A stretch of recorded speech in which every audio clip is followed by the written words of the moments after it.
उस पार्टी का नाम बहुजन समाज पार्टी। कांग्रेस का मुकाबला करे, भारतीय जनता पार्टी का मुकाबला करे, जनता दल का मुकाबला करे, जनता पार्टी का मुकाबला करे, समाजवादी पार्टी का मुकाबला करके भारत देश की नंबर 1 की पार्टी बन।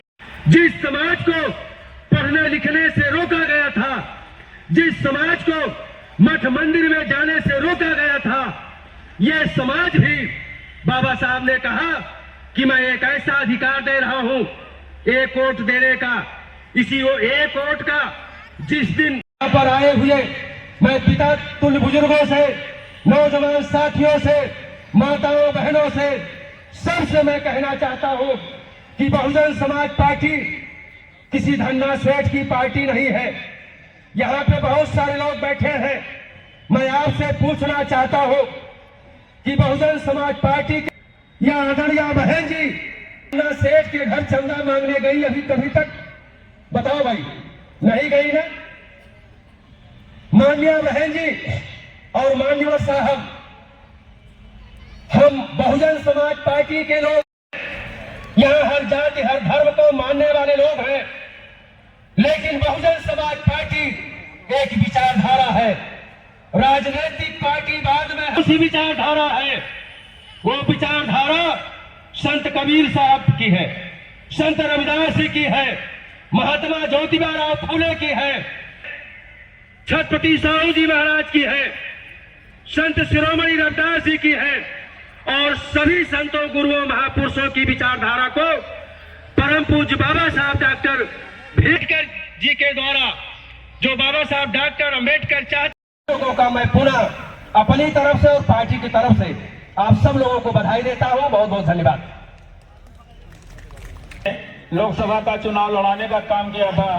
इतने कर्मठ और ईमानदार साथी हैं कि बहन जी करती हैं, वहां ये जाते हैं और बचपन से ही बहुजन बच्चा भी नौजवान होकर के मान सम्मान और स्वाभिमान की जिंदगी जिए। तो आइए हम सब लोग संकल्प लें कि मेरे कांग्रेस ने हमको धोखा दिया। लंबे समय तक हमने जनता दल को देखा, जनता दल ने धोखा दिया। कम्युनिस्ट पार्टी को देखा के जनता पार्टी को देख रहे हैं। वो बड़े पैमाने पर हमको लगातार धोखा देने का काम कर रहे हैं। मेरे साथियों, अगर इस देश में गरीबों की, और मेरे मित्रों गरीब की कोई जाति नहीं होती है, गरीब ब्राह्मण भी होते हैं, गरीब तो जन्म जाति गरीब पैदा ही होता है। अगर इस देश में गरीबों की आवाज कोई पूरे देश में बुलंद करता है तो उस नेता का नाम बहन कुमारी मालती जी है, उस पार्टी का नाम बहन के चरणों में अपनी श्रद्धा का सुमन अर्पित करते हुए भारत देश के संविधान निर्माता परम पूज्य बोधिसत्व बाबा साहब डॉक्टर भीमराव अम्बेडकर जी के चरणों में अपनी श्रद्धा सुमन अर्पित करते हुए वाम से BS4 बहुजन समाज पार्टी के संस्थापक कि माननीय बहन जी 15 जनवरी 1956 को पैदा हुई और 1977 से बहुजन मूवमेंट में काम करना शुरू की हैं। 4 बार उत्तर प्रदेश में मुख्यमंत्री थीं। 4 बार के शासनकाल में माननीय बहन जी ने देश के सबसे बड़े प्रदेश उत्तर प्रदेश में गांव का, गरीब का, बेरोजगार का, नौजवान का जितना सामूहिक विकास कार्य किया है, उस बात को बहुजन समाज पार्टी के कार्यकर्ता गांव-गांव बताएंगे। और आने वाले समय में उत्तर प्रदेश का चुनाव होना है, पंचायत का चुनाव है। उन दोनों चुनावों में बहुजन समाज पार्टी को हम मजबूत बनाएंगे, जिससे आने वाले समय में आदरणीय बहन जी भारत देश की सबसे बड़ी नेता स्थापित हो सके। चौथा जन्मदिवस मना रहे हैं, 69वां जन्मदिन है आज। मिल्कीपुर में चुनाव, देखिए, अभी आपको पता होगा कि 1 महीने पहले उत्तर प्रदेश में कई सीटों पे उपचुनाव हुआ। उस उपचुनाव में मैंने अपने अभी वक्तव्य में कहा कि भारतीय जनता पार्टी की जो सरकार है, वो जितने संवैधानिक संस्था हैं, सभी संवैधानिक संस्थाओं पर अपना कार्यकर्ता नियुक्त करके पूरी तरीके से हाईजैक कर लिए हैं। चुनाव आयोग तो दिखावे के रूप में है, विरोधी दलों के ऊपर डंडा बरसाने के लिए। भारतीय जनता पार्टी के कार्यकर्ता, उनके लोग जितना नंगा नाच उपचुनाव में नाचे हैं, हमारी जो विधानसभा गोसाईगंज उसके सटी हुई हमारी पुरानी विधानसभा कटेहरी है। हमने जहाँ से पहले राजनीति शुरू किया था, उस विधानसभा में उपचुनाव था। कटेहरी विधानसभा अंबेडकर नगर ज़िले में आता है। अंबेडकर नगर ज़िले का जिलाधिकारी, एसपी सहित जितने प्रशासनिक अधिकारी थे, विरोधी दल के संगठन में जितने पदाधिकारी थे, उन सभी पदाधिकारियों को दूरभाष पर वार्ता करके अपने कार्यालय पर बुला लेना। उनके गांव में जाके आंगनबाड़ी कार्यालयों पर या प्राइमरी स्कूलों पर वोटर लिस्ट दुरुस्त कराने का बहाना लेकर के वहाँ पे लोगों को बुलवाते थे। और भारतीय जनता पार्टी के अलावा विभिन्न दल के कार्यकर्ताओं को पूरा धमकी दिया जाता था कि अगर आप वोटिंग के दिन वोट डालने निकलेंगे तो मैं आपको लठ मार के जेल भेज दूँगा। बड़े पैमाने पर गुंडागर्दी हुई। आप सांसद से, विधायक से, मंत्री से, कैबिनेट मंत्री से तो लड़ सकते हैं, लेकिन जब जिलाधिकारी एक पार्टी का कार्यकर्ता बन करके काम करेगा तो वो लड़ना संभव नहीं है। और पूरे चुनाव भर हम सब लोग चुनाव आयोग से शिकायत करते रहे, लेकिन एक भी शिकायत को संज्ञान में लेने का चुनाव आयोग काम नहीं किया। यही स्थिति है। 27 आम चुनाव है, सत्ता गुंडागर्दी करती है। मैं उपचुनाव की बात हमारी नेता ने कहा है, आम चुनाव की बात नहीं किया। आम चुनाव तो आपके दिल्ली में हो रहा है। बहुजन समाज पार्टी अकेले दम पर सभी सीट पर चुनाव लड़ रही है। आम चुनाव, बहन जी ने कहा कि अगर संविधान के तहत अगर चुनाव आयोग निष्पक्ष चुनाव नहीं करा रहा है तो बहुजन समाज पार्टी इस चुनाव में उपचुनाव नहीं लड़ेगी। हाँ, जितने भी जनरल चुनाव होंगे वो जनरल चुनाव बहुजन समाज पार्टी पूरी दमखम से लड़ेगी है। और बहुजन समाज पार्टी के वोटर से तो हम लोग निवेदन करेंगे कि उसमें एक कॉलम बना है नोटा का, हम नोटा को दबाएं। हम ना भाजपा को पसंद करते हैं, ना सपा को पसंद करते हैं, हम किसी को नहीं पसंद करते हैं। हमारी पसंद बहुजन समाज पार्टी है। जब सामान्य चुनाव 2027 में आएंगे तो बहुजन समाज पार्टी के प्रत्याशी को वोट दे करके अपना विधायक बनाएंगे। क्या नाम है? मेरा नाम दिलीप कुमार विमल है, मंडल प्रभारी बहुजन समाज पार्टी अयोध्या मंडल। पूरे देश में और जो समाज के लोग हैं बहुजन समाज के विदेश में जो माननीय बहन जी को नेता मानते हैं, पूरी दुनिया में बड़े हर्षोल्लास के साथ, खास करके उत्तर प्रदेश में बहन जी का जन्मदिन पूर्व की भांति बड़े हर्षोल्लास के साथ और हमारे कार्यकर्ता जिला अयोध्या यूनिट और पूरे यूपी में बड़े धूमधाम से मना रहे हैं।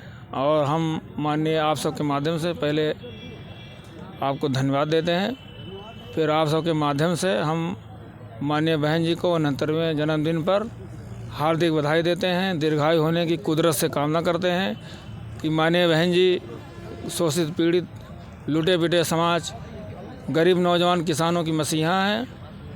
वो अभी लंबी उम्र की कामना हो उनकी। हमारे कार्यकर्ता ये चाहते हैं बहन जी लंबी उम्र तक जिएं। और आने वाली 2027 में हम लोगों ने संपर्क लिया है।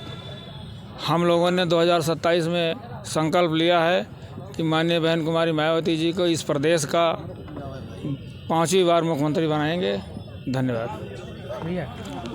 के जन्मदिन के अवसर पर आज हम लोग और हमारे बहुजन समाज के जो SC बैकवर्ड समाज के अगड़े पिछड़े जो है, जो मानवता का ध्यान देते हुए सब इकट्ठा होकर के धूमधाम से मनाए हुए हैं। और यहाँ नहीं, पूरे उत्तर प्रदेश में बहन जी हमारी आयरन लेडी हैं और उनका 4 बार शासन सब देख चुके हैं और उनको लाने के लिए भरसक प्रयास कर रहे हैं। 2027 में हमारे माँ बहनों, छोटे युवाओं, बुजुर्गों ने संकल्प लिया है कि 2027 में बहन जी की सरकार 5वीं बार बनाएंगे हम लोग। ये संकल्प आज बहन जी के जन्मदिन पर जो है हम लोग लिए हुए हैं। उपचुनाव के लिए जब 10 उपचुनाव होने थे तो 9 उपचुनाव हुआ है, जिसमें धांधलेबाजी बहुत चढ़ बढ़ के हुई है। और इसके देखते हुए बहन जी ने उपचुनाव में भागीदारी लेने को इनकार कर दिया है। इसलिए यहाँ वोटर अपना विकल्प हेरेंगे, जिसको सही समझेंगे उसका साथ देंगे। क्या नाम है आप? मेरा नाम है रामकिशुन, सेक्टर अध्यक्ष संत रविदास अयोध्या। का जन्मदिन आप लोग धन्यवाद देते हैं साथियों, जो आपने लोगों ने इसको मौका दिया। और माननीय बहन जी का जन्मदिन में प्रत्येक वर्ष की बात हम लोगों ने इस वर्ष भी मनाया, क्योंकि माननीय बहन जी ने इस दलित मुस्लिम अन्य सभी समाज के लोग नेता हैं और सभी नेता हैं, और माननीय बहन जी ने ये जन कल्याणकारी के रूप में पूरे देश का अभी पूरे देश में मनाया जा रहा है। और हम लोग एक संगठित हुए, हमने इसको संदेश दिया है कि अभी भी बहुजन समाज जाग रहा है और जाग चुका है अब अपने वोट के प्रति, अपने अधिकारों के प्रति। मिल्कीपुर में ये साथियों, आप जैसे माननीय बहन जी ने जो आदेश दिया है कि हमारा कैंडिडेट वहाँ नहीं लड़ेगा, ये हमारे मिल्कीपुर के सभी वोटर और समाज के लोगों ने इसका समर्थन किया, क्योंकि जो भी समर्थक साथी ने कहा कि सत्ता पक्ष हमेशा प्रशासन और शासन के अपने अधिकारों का दुरुपयोग करता है साथियों। और लोगों ने कहा कि बहन जी ने सूझबूझ का काम किया, जो बहन जी करती है उनका निर्णय बहुत अटल और अच्छा होता है। धन्यवाद। आपने कहा, मैं बताता हूँ। इस देखिए साथियों, ये बहुजन समाज पार्टी के जितने वोटर हैं बहुत ही समझदार हैं साथियों, वो अपनी दिशा निर्देश स्वयं निर्धारित कर सकते हैं, वो स्वतंत्र हैं चाहे जहां वोट करें, क्योंकि उस पर कोई टिप्पणी हम नहीं कर सकते। जो माननीय बहन जी जो भी निर्णय लेंगे उसको स्वीकार करें। वो भी अपना भाई है, समाज से हैं, वो भी किस समाज की लड़ाई, क्योंकि साथियों जो मैं ये कहना चाहता हूँ, मैं किसी के समर्थन में नहीं हूँ, क्योंकि जो समाज की लड़ाई लड़ता है वो समाज का नेता होता है हमारे मित्रों। बस हम राजन पासी पूर्व विधानसभा मिल्कीपुर के पूर्व विधानसभा अध्यक्ष हैं। माननीय रामगोपाल कोरी जब चुनाव लड़े थे 2017 में, वो हमारे पदाधिकारी के नेतृत्व में आपने चुनाव लड़ा था, जो 48,000 कुछ समथिंग हम लोगों ने मिलकर सभी समाज के लोगों को एकजुट करके जो एक अच्छा परिचय दिया था कि बहुजन समाज पार्टी जो लोग कहते हैं अभी ख़त्म हो गई, लेकिन ख़त्म नहीं हो साथियों। मैं इसको 27 में पुनः दिखाने का प्रयास करूंगा, ये हमारा वो वादा है। जी के जन्मदिन के अवसर पर हम अयोध्यावासी उनको बहुत शुभकामनाएं दे रहे हैं। आज यहाँ देवकाली बाईपास पे इस कार्यक्रम के माध्यम से हमने जो भी किया उनको बहुत अच्छा यहाँ से संदेश दिया है बहन जी को। और आने वाले फिर अगले समय में जब भी होगा बहन जी का जन्मदिन हम लोग हर साल धूमधाम से मनाते हैं। 27 को लेकर 27 में तो ये पक्का है कि जनता जो है, जनता जनार्दन का समर्थन बहुजन समाज पार्टी की तरफ से है। देखा जाए तो आप देखिए वोट परसेंट हमारा कहाँ है, ये तो देखिए। जो 5% वोट लेके अपने आप ढींगा पीट रहे हैं कि हम सबसे ज़्यादा आगे हैं, तो आप पत्रकार महोदय आप ये जानते हैं ना कि बच्चा पैदा होता, बड़ा होता, बुजुर्ग भी होता है, जवान भी होता है, तो ऐसा नहीं है कि कोई हम एकदम किसी लायक नहीं है। अभी भी अगर हमारा वोट परसेंट आप देखिए तो वो किसी से कम नहीं है। 27 में पूरी तरह से हमारा पूर्ण बहुमत का हमारी सरकार बनेगी बहुजन समाज पार्टी की, और मुख्यमंत्री हमारी 5वीं बार बहन जी बनेगी। क्या नाम है आपका? मेरा नाम है करमवीर, मैं गोसाईगंज क्षेत्र से हूँ, गौरा सेक्टर का मैं सेक्टर अध्यक्ष हूँ।